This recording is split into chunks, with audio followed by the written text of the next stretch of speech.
नमस्कार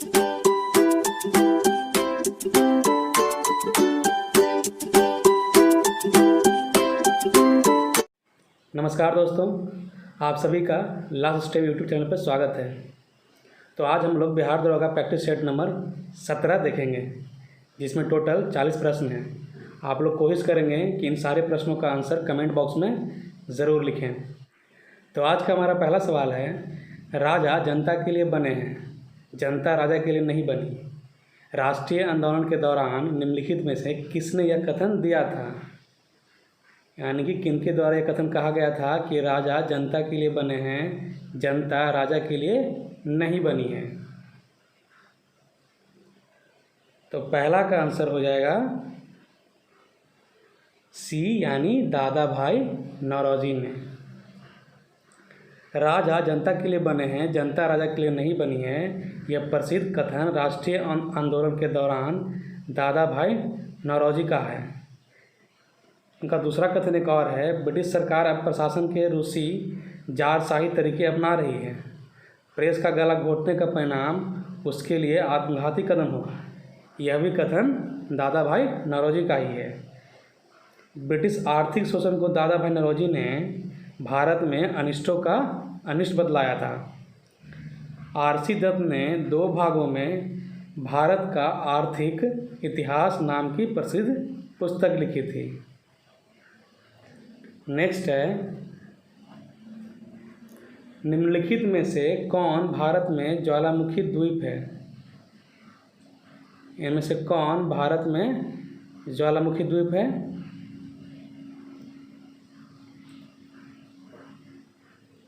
तो दूसरे का आंसर हो जाएगा डी, यानी बैरन द्वीप। बैरन द्वीप भारत में ज्वालामुखी द्वीप है। बैरन द्वीप बंगाल की खाड़ी में अवस्थित है। बैरन द्वीप अंडमान निकोबार द्वीप समूह का एक भाग है। भारत का एकमात्र सक्रिय ज्वालामुखी बैरन द्वीप ही है। भारत का नारकोंडा ज्वालामुखी प्रसुप्त ज्वालामुखी है। नेक्स्ट है, ख्वाजा मुइनुद्दीन चिश्ती किसके शिष्य थे? क्वेश्चन नंबर 3 है आज का, ख्वाजा मुइनुद्दीन चिश्ती किसके शिष्य थे? तो 3 का आंसर हो जाएगा डी, यानी ख्वाजा उस्मान हारूनी के। ख्वाजा मुइनुद्दीन चिश्ती ख्वाजा उस्मान हारूनी के शिष्य थे। ख्वाजा मुइनुद्दीन चिश्ती भारत में चिश्ती संप्रदाय के संस्थापक हैं। चिश्ती संप्रदाय भारत का सबसे प्राचीनतम सिलसिला है। चिश्ती संप्रदाय भारत में सबसे लोकप्रिय और प्रभावशाली सिलसिला है। भारत में चिश्ती संप्रदाय का मुख्य केंद्र अजमेर है। बिहार में फिरदौसी सिलसिला सर्वाधिक लोकप्रिय था। बिहार में फिरदौसी सिलसिला जो था वो सर्वाधिक लोकप्रिय था। अगला सवाल है हमारा, वायु दाब सबसे कम होती है। वायु दाब किस ऋतु में सबसे कम होती है? तो 4 का आंसर हो जाएगा डी, यानी ग्रीष्म ऋतु में। वायु दाब सबसे कम जो होती है वो ग्रीष्म ऋतु में होती है। ग्रीष्म ऋतु में अधिक तापमान के कारण हवा गर्म होने पर हल्की होकर वायुमंडल में ऊपर जाती है। इस कारण ग्रीष्म ऋतु में वायु दाब कम हो जाता है। आज का क्वेश्चन नंबर 5 है, एक कृत्रिम उपग्रह में विद्युत ऊर्जा का स्रोत क्या होता है? क्वेश्चन नंबर 5 हमारा, एक कृत्रिम उपग्रह में विद्युत ऊर्जा का स्रोत क्या होता है? तो इसका आंसर हो जाएगा बी, यानी सौर सेल। एक कृत्रिम उपग्रह में विद्युत ऊर्जा का स्रोत सौर सेल होता है। कृत्रिम उपग्रह सर्वप्रथम रूस द्वारा अंतरिक्ष में छोड़ा गया था। और कृत्रिम उपग्रह छोड़ने वाला दूसरा देश जो था वो यूएसए, यानी कि अमेरिका था। भारत का जो प्रथम कृत्रिम उपग्रह है वो आर्यभट्ट है। नेक्स्ट है, फिरोज शाह तुगलक द्वारा स्थापित दारुल उल सफ़ा क्या था? क्वेश्चन नंबर 6 है आज का, फिरोज शाह तुगलक द्वारा स्थापित दारुल उल सफ़ा क्या था? तो 6 का आंसर हो जाएगा बी, एक खैराती अस्पताल था। फिरोज शाह तुगलक द्वारा स्थापित दारुल उल सफ़ा एक खैराती अस्पताल था। दारुल उल सफ़ा सरकार द्वारा चलाया गया मुफ्त उपचार के लिए बनाया गया एक चिकित्सा विभाग था। फिरोज शाह तुगलक को सल्तनत कालीन अकबर कहा जाता है। फिरोज शाह तुगलक ने दीवाने बंदगान विभाग की स्थापना की थी। दीवाने बंदगान दास विभाग था। सबसे अधिक दास रखने वाला सुल्तान फिरोज शाह तुगलक ही है, जिसके पास 1,80,000 दास थे। फिरोज शाह प्रथम कट्टर मुस्लिम शासक था। 7वां सवाल है आज का, चंपारण में 3 कठिया प्रथा का तात्पर्य है। 7वां क्वेश्चन, चंपारण में 3 कठिया प्रथा का तात्पर्य क्या है? तो 7 का आंसर हो जाएगा ए, यानी कि 3/20 भूभाग पर नील की खेती करना। आज का क्वेश्चन नंबर 8 है हमारा, निम्नलिखित नदियों में से किसका उद्गम स्थल भारत में नहीं है? किसका उद्गम स्थल भारत में नहीं है? तो 8 का आंसर हो जाएगा ए, यानी सतलज। दिए गए विकल्पों में सतलज नदी का उद्गम स्थल भारत में नहीं है। सतलज नदी का उद्गम स्थान मानसरोवर झील के पास स्थित राकस ताल है, जो कि तिब्बत में स्थित है। सतलज शिवालिक पर्वत श्रेणी से होकर भारत के पंजाब में प्रवेश करती है। रावी नदी का उद्गम कांगड़ा जिले में रोहतांग दर्रे के समीप है। व्यास नदी का उद्गम स्थल जो है वो रोहतांग दर्रे के समीप व्यास कुंड है। नेक्स्ट है, प्रशीतन खाद्य परिरक्षण में मदद करता है। क्वेश्चन नंबर 9 है आज का, प्रशीतन खाद्य परिरक्षण में मदद करता है।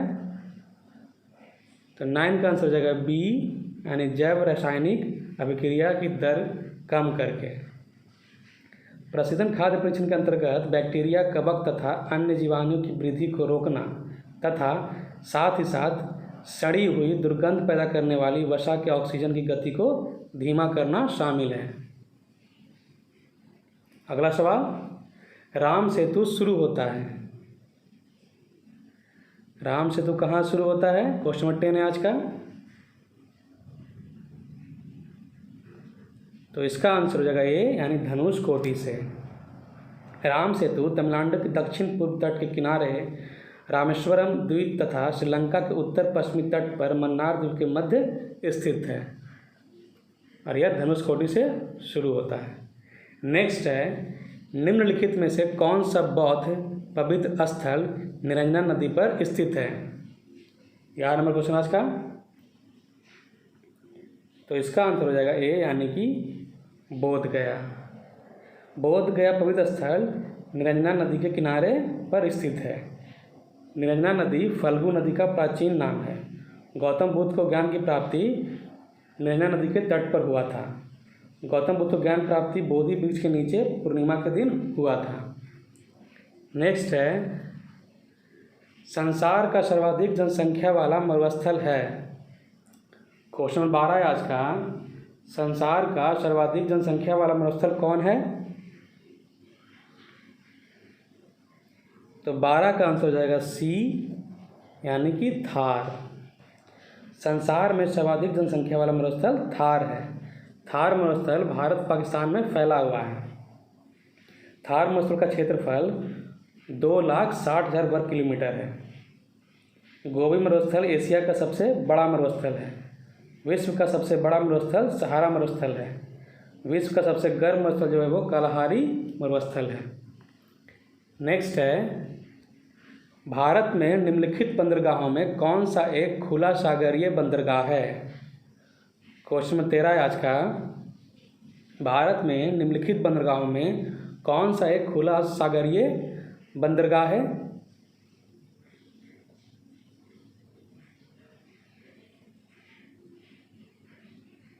तो इसका आंसर हो जाएगा 13 का सी, यानी कि चेन्नई।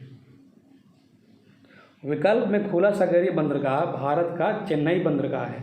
चेन्नई बंदरगाह भारत का सबसे पुराना कृत्रिम बंदरगाह है। पूर्वी तट का सबसे बड़ा बंदरगाह चेन्नई बंदरगाह ही है। यह भारत का दूसरा सबसे बड़ा सागरीय व्यापारिक केंद्र है। भारत का सबसे गहरा बंदरगाह जो है वो विशाखापट्टनम बंदरगाह है। भारत का सबसे विस्तृत प्रांगण वाला बंदरगाह कोचीन बंदरगाह है। अगला सवाल, किस सदन के सदस्यों द्वारा बहुमत से अविश्वास प्रस्ताव पास होने पर मंत्रिपरिषद को त्यागपत्र देना पड़ेगा? 14 नंबर क्वेश्चन आज का। तो इसका आंसर हो जाएगा ए, यानी कि लोकसभा। नेक्स्ट है, निम्नलिखित में से किस सिख गुरु ने गुरुमुखी प्रारंभ की? 15 नंबर क्वेश्चन है आज का। निम्नलिखित में से किस सिख गुरु ने गुरुमुखी प्रारंभ की? तो इसका आंसर हो जाएगा डी, यानी गुरु अंगद ने। गुरु अंगद ने गुरुमुखी लिपि प्रारंभ किया था। गुरु अंगद सिख गुरु के दूसरे गुरु थे। गुरु अंगद का बचपन का नाम लहना था। गुरु अंगद ने लंगर व्यवस्था को अस्थायी कर दिया था। गुरु नानक देव सिख धर्म के संस्थापक हैं और प्रथम गुरु भी हैं। गुरु अमरदास सिख धर्म के तीसरे गुरु थे और गुरु रामदास ने अमृतसर की स्थापना की थी। नेक्स्ट है, निम्नलिखित में से किस फसल में सबसे ज़्यादा प्रतिशत तेल की मात्रा होती है? क्वेश्चन नंबर 16 है आज का। निम्नलिखित में से किस फसल में सबसे ज़्यादा प्रतिशत तेल की मात्रा होती है?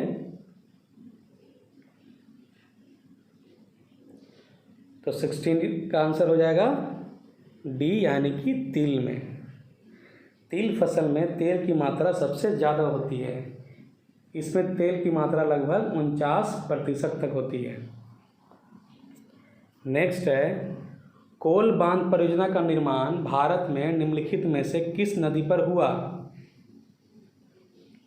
17 नंबर क्वेश्चन है आज का। कोल बांध परियोजना का निर्माण भारत में निम्नलिखित में से किस नदी पर हुआ? तो 17 का आंसर हो जाएगा बी, यानी कि सतलज नदी पर। कोल बांध परियोजना का निर्माण भारत में सतलज नदी पर हुआ। कोल डैम प्रोजेक्ट जो है वो 2000 ईस्वी में अटल बिहारी वाजपेयी द्वारा इसका शिलान्यास किया गया था। कोल डैम प्रोजेक्ट हिमाचल प्रदेश के बिलासपुर और मंडी जिलों की सीमा पर बनाया गया है और इस परियोजना से प्राप्त बिजली का लाभ हिमाचल प्रदेश, उत्तर प्रदेश और दिल्ली को इसका लाभ पहुंचता है। नेक्स्ट है, दिल्ली के पुराना किला के वर्तमान स्वरूप का निर्माण निम्नलिखित में से किसने करवाया था? 18 नंबर क्वेश्चन है आज का। दिल्ली के पुराना किला के वर्तमान स्वरूप का निर्माण निम्नलिखित में से किसने करवाया था? तो इसका आंसर हो जाएगा ए, यानी शेरशाह सूरी ने। दिल्ली के पुराना किला के वर्तमान स्वरूप का निर्माण शेरशाह सूरी ने करवाया था। शेरशाह द्वारा दिल्ली में जिस किला का निर्माण करवाया गया वह पुराना किला के नाम से जाना जाता है। जीटी रोड का निर्माण शेरशाह ने ही करवाया था।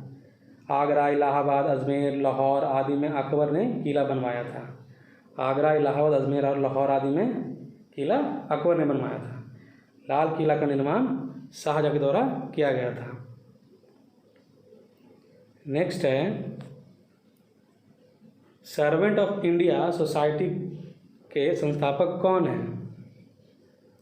क्वेश्चन नंबर 19 आज का। सर्वेंट ऑफ इंडिया सोसाइटी के संस्थापक कौन है? तो 19 का आंसर हो जाएगा सी, यानी GK. Gokhale. Servant of India society की स्थापना 1905 में की गई थी। किसके द्वारा? तो गोपाल कृष्ण गोखले के द्वारा की गई थी। इस सोसाइटी का उद्देश्य राष्ट्र सेवा के जनमानस को हर स्तर पर तैयार करना था और इसके जो सक्रिय सदस्य डॉक्टर राजेंद्र प्रसाद थे। गोपाल कृष्ण गोखले 1905 के बनारस कांग्रेस अधिवेशन की अध्यक्षता की थी। 20 नंबर क्वेश्चन आज का। निम्नलिखित राज्यों में कौन सा राज्य बांग्लादेश से अपनी सीमा नहीं बनाती है? क्वेश्चन नंबर 20 आज का। निम्नलिखित राज्यों में से कौन सा राज्य बांग्लादेश से अपनी सीमा नहीं बनाती है? तो इसका आंसर हो जाएगा बी, यानी कि नागालैंड। नागालैंड राज्य बांग्लादेश से अपनी सीमा नहीं बनाती है। भारत में सबसे लंबी सीमा रेखा बांग्लादेश बनाती है। भारत बांग्लादेश के बीच 4096 किलोमीटर लंबी सीमा रेखा है। भारत के राज्य पश्चिम बंगाल से बांग्लादेश सबसे लंबी सीमा रेखा बनाती है। त्रिपुरा 3 तरफ से बांग्लादेश से घिरा हुआ है।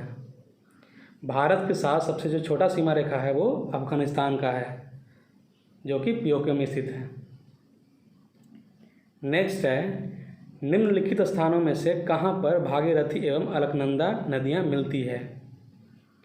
21वां क्वेश्चन आज का, निम्नलिखित स्थानों में से कहाँ पर भागीरथी एवं अलकनंदा नदियाँ मिलती है।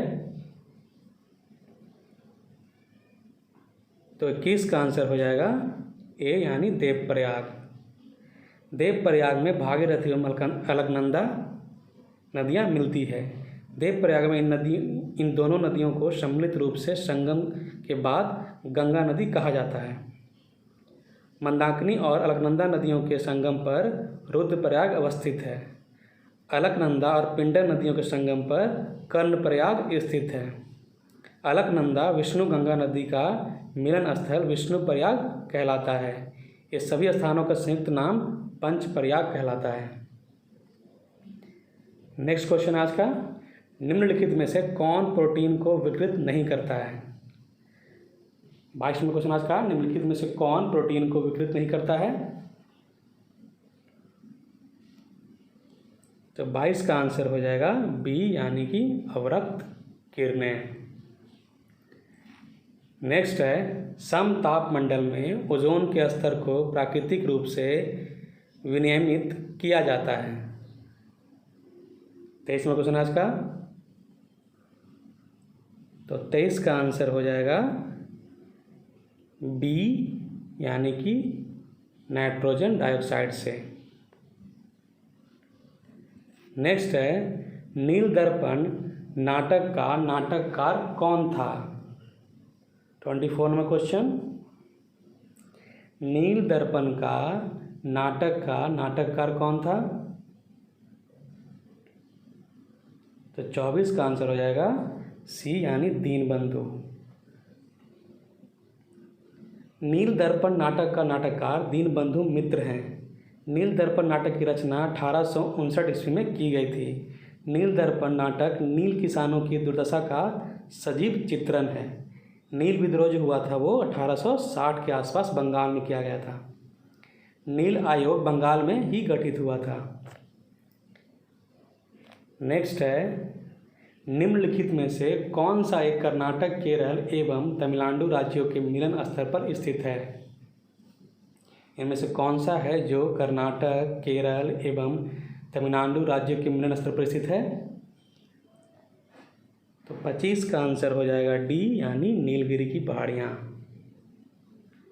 नीलगिरी पहाड़ियाँ कर्नाटक, केरल एवं तमिलनाडु राज्यों के मिलन स्थल पर स्थित है। नीलगिरी पहाड़ियाँ पूर्वी घाट और पश्चिमी घाट का मिलन स्थल है। नीलगिरी पहाड़ियाँ का सर्वोच्च चोटी दोदा बेटा है। दोदा बेटा या डोडा बेटा दक्षिण भारत की दूसरी सबसे ऊंची चोटी है।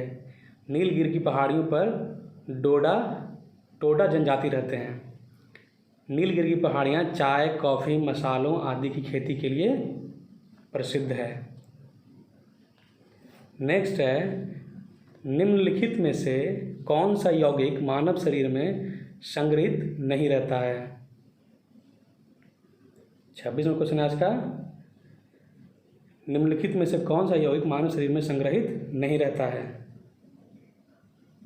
तो 26 का आंसर हो जाएगा बी यानी अमीनो अम्ल।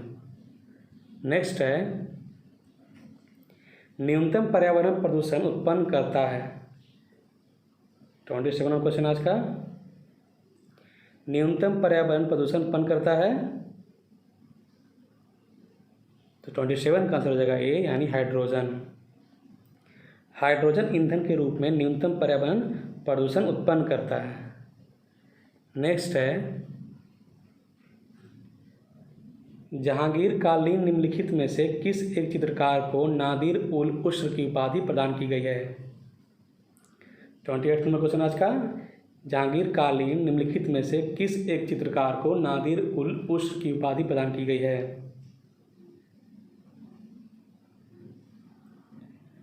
तो इसका आंसर हो जाएगा डी यानी कि मंसूर को। जहांगीरकालीन चित्रकार मंसूर को नादिर उल उस्र की उपाधि प्रदान की गई है। जहांगीर अबुल हसन को नादिर उल जामा की उपाधि दी गई थी। जहांगीर काल में अबुल हसन को नादिर उल जामा की उपाधि दी गई थी। जहांगीर का काल मुगल काल का चित्रकला के लिए स्वर्ण काल माना जाता है। जहांगीर स्वयं चित्रकला का विशेषज्ञ था। अगला क्वेश्चन है आज का, भारत के निम्नलिखित मिट्टियों में से कपास की खेती के लिए कौन सी सर्वाधिक उपयुक्त है। 29 नंबर क्वेश्चन है आज का, भारत के निम्नलिखित मिट्टियों में से कपास की खेती के लिए कौन सी सर्वाधिक उपयुक्त है। तो 29 का आंसर हो जाएगा ए यानी कि रेगुर मिट्टी। भारत की रेगुर मिट्टी कपास की खेती के लिए सर्वाधिक उपयुक्त है। रेगुर मिट्टी मैग्मा लावा से निर्मित होती है। काली मिट्टी को कपासी मिट्टी, रेगुर मिट्टी या चार नोजम मिट्टी आदि के नाम से भी जाना जाता है। इस मिट्टी में आयरन, चूना, एल्युमिनियम की बहुलता होती है। इस मिट्टी में जल धारण की क्षमता अधिक होती है। भारत की जो सर्वप्रमुख मिट्टी है वो जलोढ़ मिट्टी है। 13 क्वेश्चन आज का, भारत के निम्नलिखित राज्यों में से किस एक में लिंगानुपात 2011 जनगणना के अनुसार राष्ट्रीय औसत से अधिक है। 30 नंबर क्वेश्चन आज का, भारत के निम्नलिखित राज्यों में से किस एक में लिंगानुपात 2011 के जनगणना के अनुसार राष्ट्रीय औसत से भी अधिक है। तो 30 का आंसर हो जाएगा ए यानी कि झारखंड का। भारत के झारखंड राज्य में लिंगानुपात यानी कि 2011 के जनगणना के अनुसार राष्ट्रीय औसत से भी अधिक है। 2011 जनगणना के अनुसार भारत में लिंगानुपात 943 है, वहीं झारखंड का लिंगानुपात 948 है।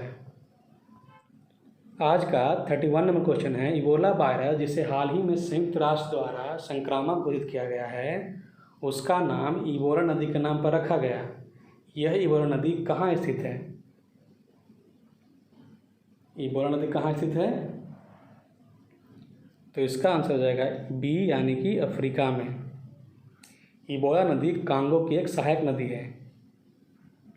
इबोला वायरस की जानकारी जो था वो सर्वप्रथम 1976 में दी गई थी या हुई थी।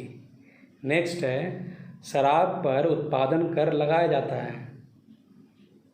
शराब पर उत्पादन कर लगाया जाता है, तो इसका आंसर हो जाएगा बी यानी कि राज्य सरकार द्वारा। नेक्स्ट है, कार्बन की मात्रा अधिकतम होती है। इन चार ऑप्शन में से किस में कार्बन की मात्रा सबसे अधिक होती है।